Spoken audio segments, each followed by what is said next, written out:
Soal yang pertama, sejalan dengan perubahan politik pemerintah kolonial, Wahidin Sudirohosodo yang sejak tahun 1901 menjadi redaktur majalah Retno Dumilah, melalui majalahnya mempropagandakan pentingnya A. Kesehatan, B. Kooperasi, C. Pendidikan, D. Politik, atau E. Militer. Melalui majalahnya, ia mempropagandakan pentingnya pendidikan. Menurut pendapatnya, bahwa pendidikan merupakan kunci kemajuan. Diperlukan pendidikan secukupnya bagi kalangan luas orang pribumi. Jadi jawaban yang tepat adalah yang C, yaitu pendidikan. Soal yang kedua, pada tanggal 20 Mei 1908 di Sofia, oleh pelajar-pelajar di sana, didirikan organisasi bernama Budi Utomo dengan ketuanya adalah A. Wahidin Sudirohosodo, B. Sutomo, C. Suraji, D. Gunawan Mangunkusumo, atau E. Pangeran Aryo Notodirojo. Pada tanggal 20 Mei di Sofia oleh pelajar-pelajar di sana, didirikan organisasi bernama Budi Utomo dan Sutomo ditunjuk sebagai ketua. Jadi jawabannya yang B, yaitu Sutomo. Soal yang ketiga, Ketua Indis C. Pereninging Nazir Datuk Pamuntjak menegaskan politik ... sebagai sendi perjuangan rakyat Indonesia. Yang ... ini apakah A. Etis, B. Divide et Impera, C. Solidaritas, D. Swadaya, atau E. Non-kooperasi. Ketua Indis C. Pereninging Nazir Pamuntjak menegaskan politik non-kooperasi sebagai sendi perjuangan rakyat Indonesia.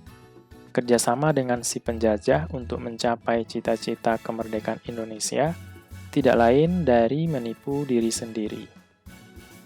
Jawabannya yang E, yaitu non-kooperasi.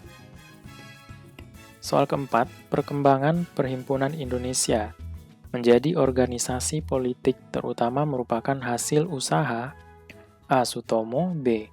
Iwa Kusuma Sumantri, D. C. Nazir Datuk Pamuntjak, D. Muhammad Hatta, atau E. Sukiman Wiryo Sanjoyo. Jawaban yang tepat adalah yang D, yaitu Muhammad Hatta. Soal yang kelima, pemberontak PKI di Madiun dipimpin oleh A. Amir Syarifuddin, B. Kartosuwiryo, C.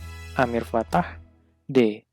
Tengku Daud Baurew, atau E. Kahar Muzakar. Pemberontakan PKI di Madiun dipimpin oleh Amir Syarifuddin dan Musso. Pemberontakan ini merupakan pengkhianatan terhadap bangsa Indonesia. Jawabannya yang A. Amir Syarifuddin. Soal yang keenam,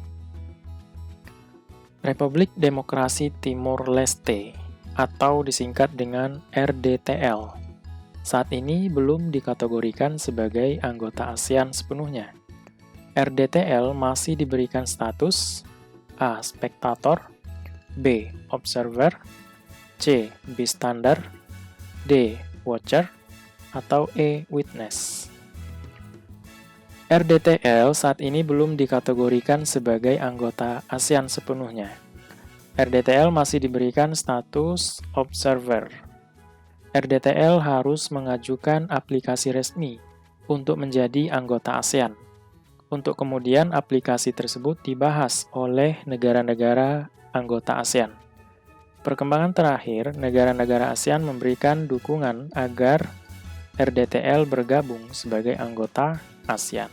Jawabannya yang B, yaitu observer. Soal yang ketujuh, Sekretariat ASEAN berada di A. Jakarta, B. Singapura, C. Kuala Lumpur, D. Bangkok, atau E. Manila. Pada KTT ASEAN di Bali tahun 1976, telah ditandatangani oleh para menteri luar negeri dengan disaksikan oleh para kepala pemerintahan Yang kemudian dokumen perjanjian tersebut dikenal dengan nama Agreement on the Establishment of the ASEAN Secretariat, yang antara lain menyatakan bahwa tempat kedudukan Sekretariat ASEAN di Jakarta, ibu kota negara Republik Indonesia. Jawabannya yang A, yaitu Jakarta. Soal ke-8, tokoh-tokoh yang memegang peran kunci proses pendirian gerakan non-blok sejak awal adalah sebagai berikut, kecuali A. Presiden Mesir, Gamal Abdel Nasir, B. Presiden Ghana, Kwame Nkrumah, C. Perdana Menteri India, Jawaharlal Nehru, D. Presiden Indonesia, Soekarno, atau E. Presiden Yugoslavia, Slobodan Milošević. Tokoh-tokoh yang memegang peran kunci sejak awal adalah Presiden Mesir, Gamal Abdel Nasir, Presiden Ghana, Kwame Nkrumah, Perdana Menteri India, Jawaharlal Nehru, Presiden Indonesia, Soekarno, dan Presiden Yugoslavia, Josip Broz Tito. Kelima tokoh dunia ini kemudian dikenal sebagai para pendiri GNB, yang kecuali jawabannya yang E, yaitu Presiden Yugoslavia, Slobodan Milošević. Nah, di sini yang betul adalah Josip Broz Tito. Soal ke-9. Dalam beberapa tahun terakhir, kegiatan yang menonjol antara Indonesia dan Colombo Plan adalah program pelatihan penanganan A. Banjir, B. Baby boom, C. Kemiskinan, D. Drug abuse, atau E. Tsunami. Dalam beberapa tahun terakhir, kegiatan yang menonjol antara Indonesia dan Colombo Plan adalah program pelatihan penanganan drug abuse yang dikoordinasikan oleh Badan Narkotika Nasional bekerjasama dengan beberapa pesantren di Indonesia di bawah organisasi Masyarakat Nahdlatul Ulama atau NU. Jadi jawabannya yang D, yaitu drug abuse.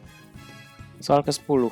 Indonesia telah terpilih sebagai anggota Dewan HAM PBB periode 2011 sampai 2014 dengan perolehan suara terbanyak yaitu 184 pada resume session sidang Majelis Umum PBB ke-65 di Jakarta, B. London, C. New York, D.